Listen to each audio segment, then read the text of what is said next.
Hello guys, welcome to our Vidyashala channel. एक बार फिर हम आपके साथ जुड़ चुके हैं 12th क्लास की बिजनेस स्टडी के साथ, मतलब व्यावसायिक अध्ययन के साथ। इंट्रोडक्शन ऑफ मैनेजमेंट की हमारी सेकंड वीडियो है। तो अभी तक आपने फर्स्ट वीडियो नहीं देखी है तो प्लीज़ जाके उसे देखिएगा, लिंक आपको डिस्क्रिप्शन में मिल जाएगा। फर्स्ट पार्ट में हमने किया था concept of management, objectives of management and importance of management.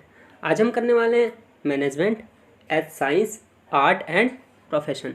मतलब मैनेजमेंट का जो नेचर है वो एक्चुअली है क्या मैनेजमेंट एक साइंस है या आर्ट है या फिर प्रोफेशन है। इस वीडियो में हम 3 टॉपिक कवर करने वाले हैं, जो कि है आपका मैनेजमेंट एज अ साइंस, जिसमें आप पढ़ेंगे meaning of science and testing of management as science. ठीक है। सेकेंड है आपका मैनेजमेंट एज एन आर्ट, इसमें भी आप meaning of art and testing of management as an art. Okay. Third है आपका मैनेजमेंट एज अ प्रोफेशन, इसमें भी आप प्रोफेशन की मीनिंग और मैनेजमेंट को टेस्ट करेंगे हम प्रोफेशन के रूप में। मैनेजमेंट के नेचर को लेके हमारे मैनेजमेंट एक्सपर्ट्स में हमेशा से विवाद रहा है। कुछ एक्सपर्ट्स का मानना है कि जो मैनेजमेंट है वो साइंस है, मतलब मैनेजमेंट जो है वो साइंस के रूप में, विज्ञान के रूप में है। और कुछ एक्सपर्ट्स का मानना है कि जो मैनेजमेंट है वो आर्ट के रूप में है। ठीक है। तो इसके बारे में हम विस्तार से पढ़ के जानते हैं कि क्यों मैनेजमेंट को कुछ साइंस के रूप में मानते हैं कुछ एक्सपर्ट्स, और क्यों कुछ एक्सपर्ट जो है इसे कला की श्रेणी में रखते हैं, मतलब आर्ट की श्रेणी में रखते हैं। सबसे पहले हम पढ़ेंगे मैनेजमेंट एज अ साइंस, प्रबंध विज्ञान के रूप में। ठीक है। अब क्यों हमारे कुछ एक्सपर्ट्स का मानना है कि जो मैनेजमेंट का नेचर है वो साइंटिफिक होता है। ठीक है। इसके लिए तो सबसे पहले हमें साइंस की जो प्रॉपर मीनिंग है, मतलब विज्ञान का जो अर्थ है वो पता होना चाहिए।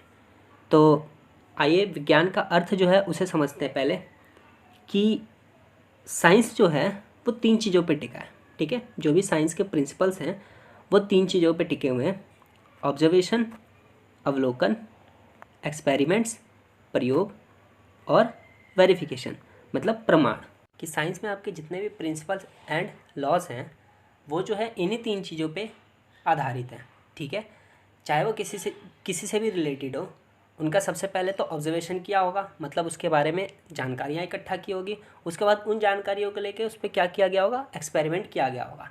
और बार बार एक्सपेरिमेंट करने के बाद जब रिजल्ट बदला नहीं, रिजल्ट जो है सेम ही निकला आपका, तब जाके उसको क्या किया गया है, प्रमाणित किया गया है, मतलब वेरीफाइड कर दिया गया है। ठीक है। आसान शब्दों में हम अगर इन सबको जोड़ के साइंस की जो प्रॉपर मीनिंग है वो अगर बनाएं तो आपका बनता है: science refers to that systematic body of knowledge which is acquired on the basis of observation and experiments and verification of the knowledge is possible. ठीक है। अगर हम इसको एक उदाहरण के माध्यम से समझें तो एक व्यक्ति जो है इंजीनियरिंग की पढ़ाई जब पूरी कर लेता है तो उसने जो भी सैद्धांतिक ज्ञान लिए होंगे, मतलब थियोरेटिकल नॉलेज जो भी लिया होगा रिलेटेड टू इंजीनियरिंग, ठीक है, उसको हम क्या कह सकते हैं, उस ज्ञान को, उसने जो ज्ञान प्राप्त किया है उसको हम क्या कह सकते हैं, साइंस कह सकते हैं। ठीक है। मतलब हम उसको विज्ञान मान सकते हैं। ठीक है। अब हम आते हैं testing of management as science, मतलब प्रबंधन का विज्ञान के रूप में परीक्षण। अब इन दोनों में क्या क्या सिमिलैरिटीज़ हैं साइंस में और मैनेजमेंट में, इससे पहले हम जानते हैं कि साइंस की क्या क्या विशेषताएं होती हैं, characteristics of science. Characteristics of science में फर्स्ट है आपका सिस्टमैटाइज बॉडी ऑफ नॉलेज, मतलब व्यवस्थित ज्ञान समूह। सेकेंड है आपका प्रिंसिपल्स बेस्ड ऑन एक्सपेरिमेंट्स, परीक्षण पर आधारित जो है सिद्धांत। थर्ड है आपका यूनिवर्सल वैलिडिटी, व्यापक वैधता। अब हम विज्ञान के इन्हीं विशेषताओं के आधार पे मैनेजमेंट एक साइंस है या नहीं है इसका हम टेस्ट करेंगे, मतलब इसका परीक्षण करेंगे। साइंस के कैरेक्टरिस्टिक्स में आपका फर्स्ट था सिस्टमटाइज बॉडी ऑफ नॉलेज, मतलब व्यवस्थित ज्ञान समूह। तो आइए इसके आधार पे हम जानते हैं कि मैनेजमेंट जो है एक साइंस है या नहीं है। Okay. Management is a systematic knowledge group because it has its own principles that have developed after many years of research work done by management experts.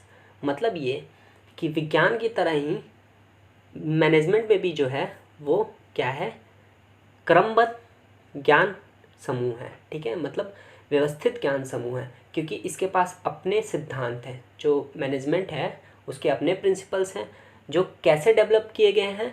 जो हमारे प्रबंधक विशेषज्ञ हैं, मतलब जो एक्सपर्ट्स हैं मैनेजमेंट के, उनके कई वर्षों तक रिसर्च के बाद ये प्रिंसिपल जो है वो विकसित किए गए हैं या बनाए गए हैं।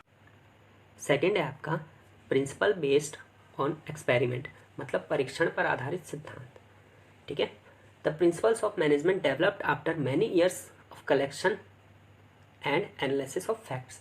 मतलब ये कि जैसे विज्ञान में जो है उसके प्रिंसिपल्स बनाए गए हैं वो किस पे, एक्सपेरिमेंट्स के बेस्ड पे बनाए गए हैं। ठीक है, वैसे ही हमारे मैनेजमेंट में भी अनेक वर्षों तक तथ्यों के संग्रह, विश्लेषण और प्रयोग होने के बाद, मतलब प्रयोग करने के बाद बनाए गए हैं। दूसरे शब्दों में हम ये कह सकते हैं कि जो हमारा प्रबंध है उसके सिद्धांतों की प्राप्ति जो है वो बहुत ही परिश्रम, मतलब बहुत सारे प्रयासों के बाद किया गया है।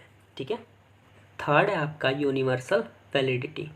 ठीक है, मतलब व्यापक वैधता। The principles of management are believed to be based on truth and they can be applied under any circumstances. ठीक है, जो साइंस के प्रिंसिपल्स हैं, जो विज्ञान के सिद्धांत हैं, उन्हें हम किसी भी परिस्थिति में या किसी भी समय लागू कर सकते हैं। और हम किसी भी समय लागू करें, किसी भी परिस्थिति में लागू करें, उनका जो रिज़ल्ट है, ठीक है, जो उनका रिज़ल्ट है वो सेम ही आना है ना। ऐसा मैनेजमेंट में भी होता है कि हम जो मैनेजमेंट के सिद्धांत हैं, मतलब प्रबंध के जो सिद्धांत हैं, वो किसी भी परिस्थिति में लागू तो कर सकते हैं या किसी भी समय लागू कर सकते हैं, पर ये ज़रूरी नहीं है कि जैसे विज्ञान में हमें हमेशा एक ही तरह का रिज़ल्ट निकलता है या एक ही तरह का रिज़ल्ट मिलता है, वो ज़रूरी नहीं है कि मैनेजमेंट के सिद्धांतों में भी हमें सेम ही परिणाम मिले, सेम रिज़ल्ट मिले। अब जब हमने मैनेजमेंट को साइंस के कैरेक्टरिस्टिक्स से जोड़ा तो हमने ये पाया कि कुछ विशेषताएं, कुछ कैरेक्टरिस्टिक्स जो साइंस की हैं वो प्रबंध में पाई जाती है और कुछ जो है वो नहीं पाई जाती।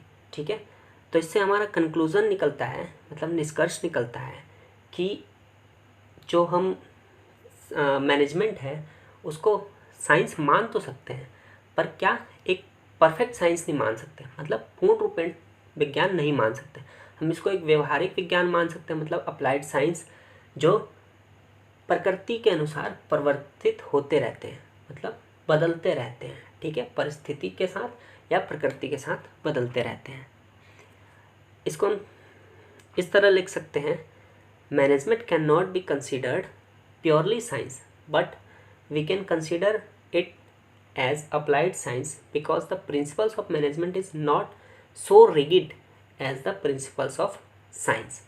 मतलब रिगिड का अर्थ है यहाँ पे कि इतने कठोर नहीं है। ठीक है, जैसे साइंस के जो हमारे प्रिंसिपल्स हैं वो बिल्कुल कठोर हैं, उनमें हम बदलाव नहीं कर सकते, लेकिन ऐसा मैनेजमेंट के प्रिंसिपल्स में नहीं है। ठीक है, हम मैनेजमेंट के प्रिंसिपल्स जो है उसकी परिस्थिति और प्रकृति के अनुसार उसको परिवर्तित कर सकते हैं। नेक्स्ट है आपका मैनेजमेंट एज एन आर्ट, प्रबंध कला के रूप में। ठीक है, सबसे पहले तो हम आर्ट होता क्या है, आर्ट की परिभाषा क्या होती है वो जान लेते हैं। Art refers to the practical application of existing knowledge skilfully. मतलब ये कला से अभिप्राय है उपलब्ध ज्ञान का दक्षतापूर्ण सैद्धांतिक प्रयोग करना। ठीक है, अगर हम इसे उदाहरण के तौर पे समझें तो जैसा कि हमने साइंस में इंजीनियरिंग की पढ़ाई का उदाहरण लिया था, वही यहाँ पे भी लेते हैं कि जब इंजीनियरिंग की पढ़ाई आपने पूरी की, मतलब उसका पूरा ज्ञान लिया, तो वो आपका साइंस कहला सकता है। ठीक है, या कहलाएगा ही। और जब आप उस ज्ञान को क्या करते हैं, किसी कंपनी में इंजीनियर पद पे होते हैं और उस ज्ञान का प्रयोग करके काम करते हैं, तो आपका क्या होगा, कला के रूप में काम करना होगा। मतलब आपका जो काम होगा वो कला के रूप में मापा जाएगा। अब बात करते हैं हम कला के कैरेक्टरिस्टिक्स के बारे में, मतलब कला की विशेषताओं के बारे में। तो फर्स्ट है आपका एग्जिस्टेंस ऑफ थियोरेटिकल नॉलेज मतलब सैद्धांतिक ज्ञान का होना। सेकंड है आपका पर्सनलाइज्ड एप्लीकेशन मतलब व्यक्तिगत योग्यता अनुसार उपयोग।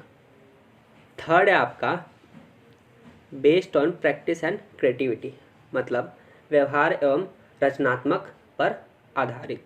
ठीक है, अब हम आते हैं testing of management as an art मतलब प्रबंध का कला के रूप में परीक्षण।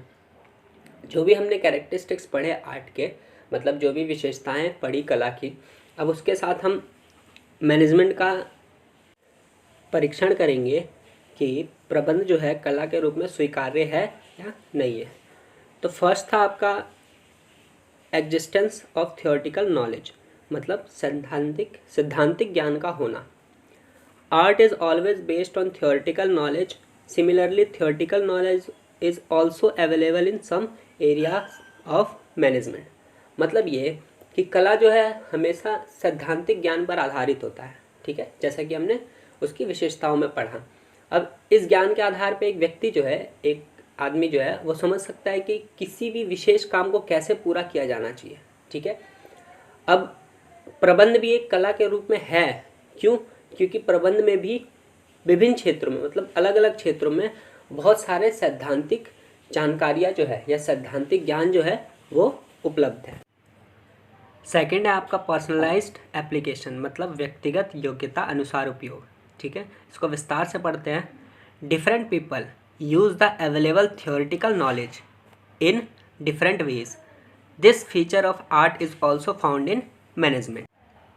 मतलब ये कि जो उपलब्ध सैद्धांतिक ज्ञान है उसका अलग अलग लोग अलग अलग ढंग से प्रयोग करते हैं। ठीक है, जैसे उदाहरण के लिए अध्यापकों का ले लें कि आपके अगर स्कूल में 2 अध्यापक होंगे बिजनेस स्टडी के। ठीक है, तो सब्जेक्ट तो सेम है बिजनेस स्टडी, उसमें कंटेंट भी सेम है, पर जो उनका समझाने का तरीका होगा या पढ़ाने का तरीका होगा वो क्या होगा, अलग अलग होगा।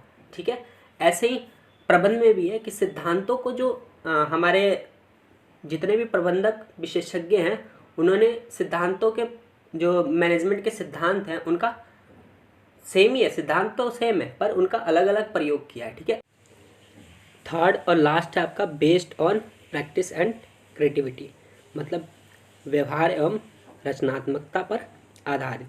ठीक है, just as art can be improved by continuous practice, similarly managerial skills also improve through practice and experience.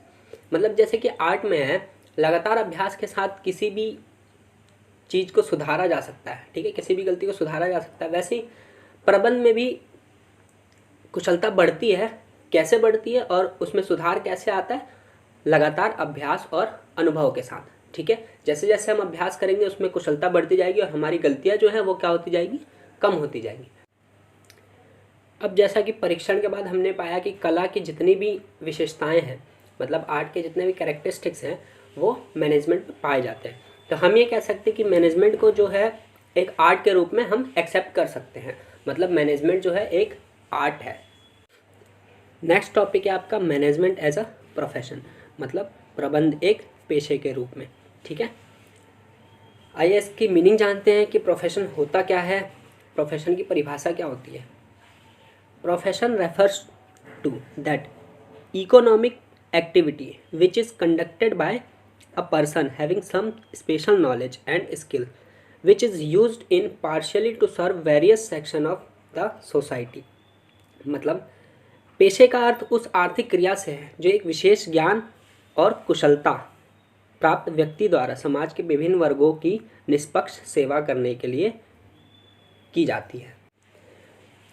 अब पेशे की मुख्य 5 विशेषताएं होती है। पहला है आपका well defined body of knowledge मतलब भली भांति परिभाषित ज्ञान का समूह। सेकेंड है आपका रेस्ट्रिक्टेड एंट्री मतलब अवरोधित प्रवेश। इसमें प्रवेश जो है थोड़ा सा अवरोधित होता है, मतलब इसमें कुछ स्पेशल कंडीशंस होती हैं। थर्ड है आपका प्रोफेशनल एसोसिएशन मतलब पेशेवर संघ। फोर्थ है आपका एथिकल कोड ऑफ कंडक्ट नैतिक आचार संहिता। लास्ट है आपका सर्विस मोटिव मतलब सेवा का उद्देश्य। ठीक है, अब हम प्रबंध एक पेशे के रूप में है या नहीं है इसका परीक्षण करते हैं। किसके माध्यम से? हमारे जो प्रोफेशन का कैरेक्टरिस्टिक था उसके माध्यम से, ठीक है। तो फर्स्ट कैरेक्टरिस्टिक्स ऑफ प्रोफेशन था आपका well defined body of knowledge, मतलब परिभाषित ज्ञान समूह, ठीक है। Principles and rules of management are based on experiments which requires special knowledge to use, ठीक है। मतलब पेशे का फर्स्ट जो कैरेक्टरिस्टिक्स था, पहली विशेषता जो थी वो ये था कि एक पेशेवर व्यक्ति जो है उसके पास विशिष्ट ज्ञान होना चाहिए। वैसे ही हमारे मैनेजमेंट में भी है, प्रबंध में भी, कि जो भी प्रबंध के सिद्धांत हैं उनको उपयोग करने के लिए, उनका प्रयोग करने के लिए जो है आपके पास स्पेशल नॉलेज की आवश्यकता होती है, ठीक है। मतलब आपके पास स्पेशल नॉलेज जो है वो होना चाहिए। सेकेंड है आपका रेस्ट्रिक्टेड एंट्री, मतलब अवरोधित प्रवेश, ठीक है। An academic degree is required to enter the profession but there is no such condition to become manager.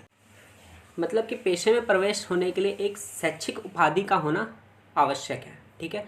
अब जैसे कि अगर आप वकालत के पेशे में जाना चाहते हैं तो आपको उसके जो संघ है, उसका जो एसोसिएशन है, उससे सर्टिफाइड होना चाहिए। मतलब उसकी शैक्षिक डिग्री जो है, शैक्षिक उपाधि जो है वो आपके पास होनी चाहिए। लेकिन प्रबंध में ऐसा कुछ नहीं है। एक प्रबंधक बनने के लिए आपके पास ऐसी कोई शर्त नहीं रखी जाती या आपको उसके संघ से या उसके एसोसिएशन से जुड़ा होना चाहिए, ये ऐसा कुछ ज़रूरी नहीं है, ठीक है। थर्ड है आपका प्रोफेशनल एसोसिएशन, मतलब पेशेवर संघ। A representative association is required for the profession but you do not have to be a member of association in relation to management। मतलब ये कि पेशे में जो है एक पेशेवर संघ का होना आवश्यक है। मतलब आपको अगर एक पेशा शुरू करना है, आप एक पेशे में प्रवेश करते हैं तो आपको उस पेशेवर, उससे रिलेटेड जो एसोसिएशन है उसका आपको सदस्य होना चाहिए, ठीक है। जो कि क्या करता है, आपके एंट्री को रेगुलेट करता है, मतलब प्रवेश को नियंत्रित करता है, और आपको सर्टिफिकेट इशू करता है और आपको गाइडेंस करता है, मतलब आपको गाइड करता है, ठीक है। जैसे कि भारत में जो है अलग अलग पेशों के लिए अलग अलग एसोसिएशंस बने हैं। जैसे अगर आपको वकालत का पेशा करना है तो उसके लिए आपका बार काउंसिल ऑफ इंडिया बना हुआ है। आपको चिकित्सा, मतलब आपको मेडिकल वाला प्रोफेशन शुरू करना है तो आपके लिए मेडिकल काउंसिल ऑफ इंडिया बना हुआ है। वैसे ही मैनेजमेंट के रिलेशन में भी एक एसोसिएशन है मैनेजमेंट से related, all India management association. पर एक मैनेजर बनने के लिए आप इसका सदस्य हो ऐसा कुछ ज़रूरी नहीं है, ऐसी कोई शर्त नहीं रखी जाती। फोर्थ है आपका एथिकल कोड ऑफ कंडक्ट, मतलब नैतिक आचार संहिता। Members of the profession are oblige to follow the prescribed code of conduct but no similar code of conduct has been fixed in relation to management.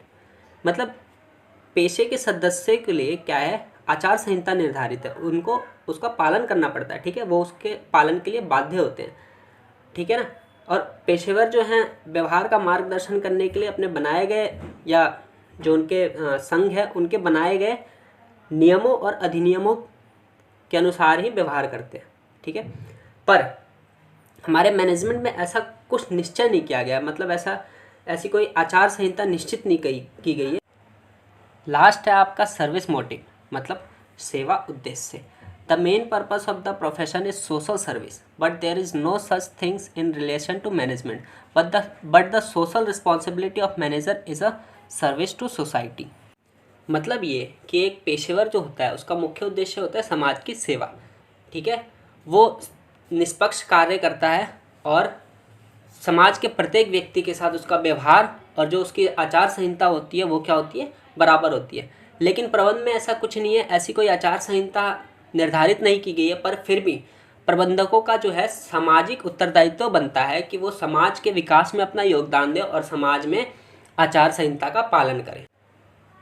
अब इन परीक्षणों के आधार पे, इन टेस्ट के आधार पे हम ये कह सकते हैं कि जो भारत में प्रबंध है एक पेशे के रूप में जो है वो उसका अभी विकास हो रहा है, मतलब वो विकासशील है अभी, ठीक है। जैसे जैसे विकास की गति में तेजी आएगी, जैसे जैसे विकास बढ़ता जाएगा वैसे वैसे प्रबंध को पेशे के रूप में स्वीकार कर लिया जाएगा, ठीक है। इसको हम ऐसे लिख सकते हैं इंग्लिश में, on the basis of tests we can say that as the profession of management is developing in India as the pace of development accelerates the management will get acceptance as a profession. बस आज के लिए इतना ही, पर आपको कुछ homeworks करने हैं, ठीक है ना। जैसे कि ये आप जितने भी देख रहे हैं ये सारे क्या हैं, प्रोफेशनल एसोसिएशंस हैं, ठीक है ना। ये किसी ना किसी प्रोफेशन से रिलेटेड है, किसी ना किसी प्रोफेशन के लिए बनाए गए हैं, उनको रेगुलेट करने के लिए। तो आपको इनके बारे में पढ़ना है, ये कब स्थापित हुए थे और ये किस प्रोफेशन से रिलेटेड है, ठीक है। इनके बारे में आप विस्तार से पढ़िएगा। Thanks for watching us. Please like, share and subscribe. और हमें कमेंट करके ज़रूर बताइएगा कि आपको हमारी वीडियोस से कुछ सहायता मिल रही है या नहीं पढ़ने में, मतलब आपको कुछ हेल्प मिल रही है या नहीं पढ़ाई में।